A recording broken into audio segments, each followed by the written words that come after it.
Você é um especialista em sua área de formação e quer sair da CLT em busca de mais autonomia?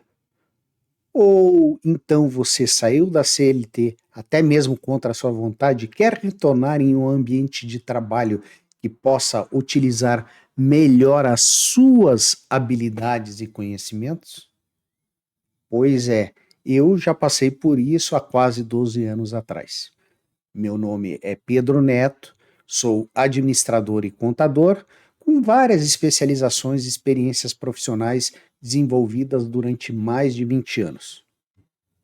Após uma extensa busca para me recolocar no mercado formal de trabalho, eu encontrei a possibilidade de atuar como um auxiliar da justiça, basicamente ajudando juízes a pacificarem litígios que abordavam questões relacionadas a essas minhas áreas de formação e de especialidade. Hoje, eu sou perito do juízo e atendo 3 tribunais estaduais: o Paraná, a Paraíba e Minas Gerais. São mais de 70 ofícios no total. Eu já recebi mais de 660 nomeações nesses quase 12 anos atuando como perito do juízo e elaborei 369 laudos periciais e ainda tenho diversos deles na minha fila para concluí-los. Nestes últimos anos, eu vejo que existe uma série de profissionais, eu recebo ligações todos os dias, profissionais que pretendem atuar como peritos do juízo, mas muitas vezes ainda não estão preparados para isto. Em linhas gerais, hoje, se você tiver uma graduação superior e um registro no conselho da categoria profissional da sua área de formação, teoricamente, você já é habilitado a se cadastrar no tribunal de sua localidade como perito do juízo. Mas, no entanto, existe um grande detalhe que diversos desses cursos que vêm de promessas mirabolantes não te contam.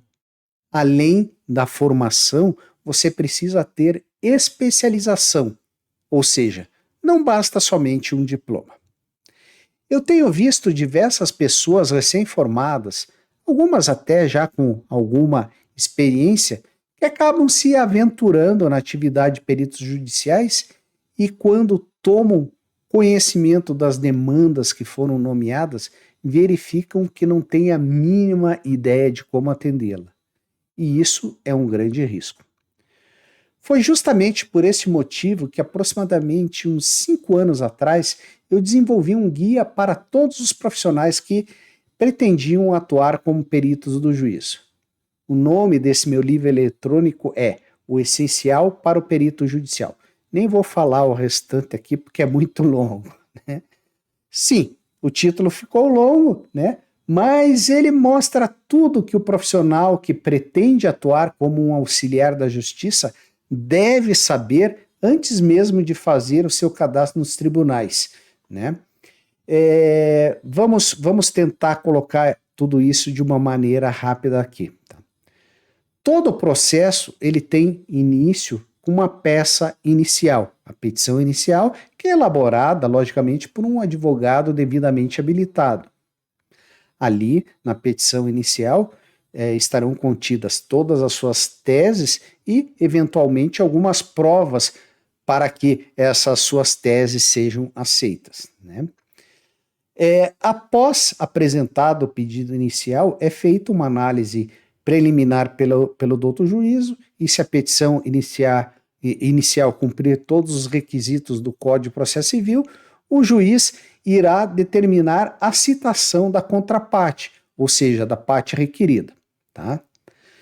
A parte requerida, uma vez recebida a intimação, ela apresenta a sua contestação. Tá? Na contestação pode apresentar provas ou simplesmente alegações, né? E tem mais um ponto, tá? Após a contestação, as partes sempre têm direito ao contraditório, a parte autora poderá, caso queira, impugnar essa contestação e depois isso é feito concluso para o juiz, que irá sanear o processo, tá? sanear o processo, tá? Outro ponto importante é que as partes podem, nos seus pedidos, já colocarem lá quais as provas elas pretendem produzir. E depois que o juiz receber tudo isso, ele vai novamente intimar as partes, vai tentar, logicamente, uma conciliação, a maioria dos tribunais tentam fazer isso, né? Mas vai pedir para as partes listarem as provas que realmente ainda pretende produzir nos autos, tá? E é justamente aí que pode você entrar nesse caso como um perito, tá? Ou seja, o juiz irá sanear o processo, né? Verificar todas as alegações da inicial e da contestação e estabelecer os pontos controversos para aqueles que as partes estão efetivamente discordando. Poderá ainda deferir a produção de prova pericial, seja ela solicitada pelas partes, ou caso as partes não tenham solicitado, se o juiz entender que ela é indispensável, ele pode determinar a realização de prova pericial de ofício, tá? E é justamente para isso, tá? É justamente nesse momento que o juiz irá nomear um perito na área de especialidade necessária para dirimir todas as questões que ainda são controversas entre as partes. Se for um caso, digamos assim, um caso relacionado a um erro médico, um médico será nomeado. Se for relativo a uma obra civil, um engenheiro será nomeado. Ambiental, uma engenheira ambiental. Na área financeira, ele poderá nomear um contador, um administrador, um economista. Tá? Normalmente, eles nomeiam contadores, tá? Mas isso é um paradigma que tem que ser quebrado, tá? Porque os economistas e administradores muitas vezes também estão habilitados a fazerem isso, tá? Quanto à nomeação, gente, hoje em dia a nomeação dos peritos é feita automaticamente pelos tribunais com base nos cadastros que esses profissionais fizeram junto aos tribunais. Por exemplo, aqui no Paraná nós temos o sistema CAJU, Cadastro de Auxiliares da Justiça, tá?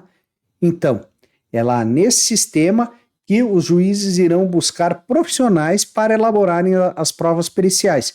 Essa busca pode ser automática, tá? Ou ela pode ser pelo próprio juiz. Por exemplo, o juiz tem um perito que sabe que está cadastrado lá, ele busca pelo CPF, vai achar e vai nomear.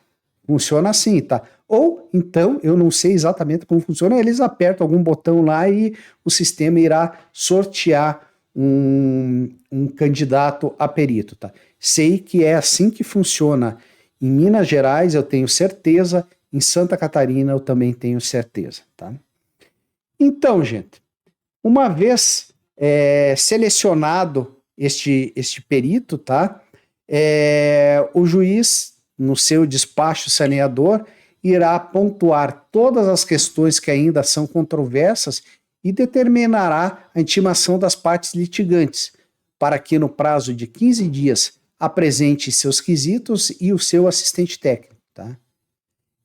Somente após a apresentação dos quesitos que deve ou deveria ser o perito intimado a apresentar sua proposta de honorários no prazo de 5 dias úteis. Tá? O processo de apresentação de quesitos pelas partes, eles são indispensáveis, gente, para a elaboração da proposta de honorários periciais, tá? E tudo isso pode tomar um certo tempo. Umas vezes as partes não, digamos, recebem a intimação, mas não respondem, o cartório acaba intimando o perito, mesmo o perito ainda não tendo o quesito das partes. Então, às vezes, esse processo pode demorar, certo? Recebida a intimação e realizada a habilitação do perito no sistema do tribunal, tá? O perito deverá elaborar sua proposta de honorários com base em toda a complexidade da demanda, o volume de trabalho, ou seja, o volume de documentos que ele terá que analisar, né? Que tudo isso será necessário para a elaboração do laudo pericial. E, logicamente, o perito pode e deve também elaborar, considerar o valor da causa, tá? Mas lembrando um ponto, muitas vezes as partes colocam um valor ínfimo na causa, para quê? para pagarem custas judiciais pequenas, né? E às vezes a prova pericial pode ser até mesmo mais cara do que o valor da causa. Não duvidem disto, tá? O prazo para análise e homologação da proposta de honorário, às vezes, também pode ser bastante demorado, tá? Certamente, as partes litigantes sempre, tá, sempre tentarão impugnar o valor proposto pelo profissional que foi nomeado, tá? Até mesmo sem ter razões ou provas de que o valor proposto seja excessivo. Mas tudo isso faz parte do jogo e você deve saber disso antes de começar a jogar, tá? Em função de todas essas impugnações, o perito muitas vezes pode ter que apresentar diversas novas propostas, às vezes no mesmo valor, às vezes baixando um pouco, às vezes pedindo o arbitramento pelo juízo.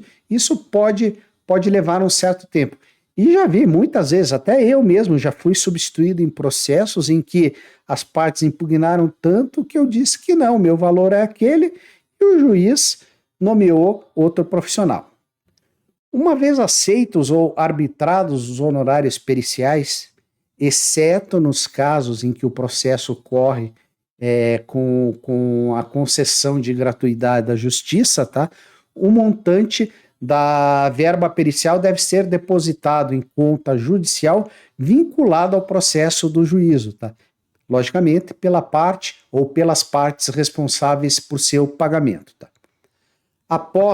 Somente após depositado integralmente o valor dos honorários, exceto no caso de AJG, o perito será então intimado a comunicar a data de início do trabalho pericial em cumprimento ao artigo 474 do CPC. O laudo pericial, gente, que será a próxima fase, ou seja, você vai começar na data que você marcou. O laudo, com base em todas as análises que você fez dos documentos, de tudo aquilo que você tiver que avaliar, eventualmente fazer alguma diligência, dependendo da sua área de especialidade de formação, tá? Você deverá elaborar o laudo de acordo com os tópicos previstos no artigo 473 do CPC. Em suma, você deverá apresentar o objeto da prova pericial, a metodologia que você utilizou para chegar às suas conclusões técnicas, demonstrando que são regularmente utilizadas por outros profissionais da sua área profissional, e as respostas a todos os quesitos do juiz, das partes litigantes e do Ministério Público, quando isto seja aplicável. Apresentado o laudo pericial, as partes serão intimadas a se manifestarem acerca das suas conclusões periciais. E esta manifestação das partes poderá vir acompanhada de um parecer técnico elaborado por aquele assistente que ela indicou em resposta à sua nomeação, tá? Uma vez intimado, tá? As partes apresentarão essa contestação, tá? E poderão também fazer quesitos de esclarecimentos ao laudo original. Veja, esclarecimentos. Esclarecimentos você será obrigado a responder. Ou seja, alguma resposta tua que não ficou muito clara ou não abrangeu todos os tópicos que foram perguntados. Mas novos quesitos, quesitos complementares, eles são sujeitos a honorários complementares. Eu não vou me adentrar nisso porque o vídeo já tá bem longuinho, quase 15 minutos, tá? Muito bem. Uma vez intimado, o perito terá um prazo de 15 dias para apresentar o seu laudo de esclarecimentos. E, neste laudo de esclarecimentos, ele deverá respeitar o disposto no parágrafo 2º do artigo 477 do CPC, o qual determina que todas as questões levantadas pelas partes litigantes devem ser respondidas, bem como todos os pontos contraditórios levantados pelo assistente técnico, caso existente, devem ser também respondidos, devem ser contestados. Às vezes nós peritos temos que contestar, porque às vezes os assistentes técnicos falam algumas coisas que não são realmente devidas. Normalmente, gente, ocorrem diversas impugnações ao laudo pericial, tá? por mais que ele esteja bem feito. Mas, após a sua homologação, o juiz poderá proferir a sua sentença e, caso não haja recurso, será encerrada a primeira fase de instrução e julgamento e o processo entrará na sua fase de execução. Teoricamente, aqui é o fim do seu trabalho.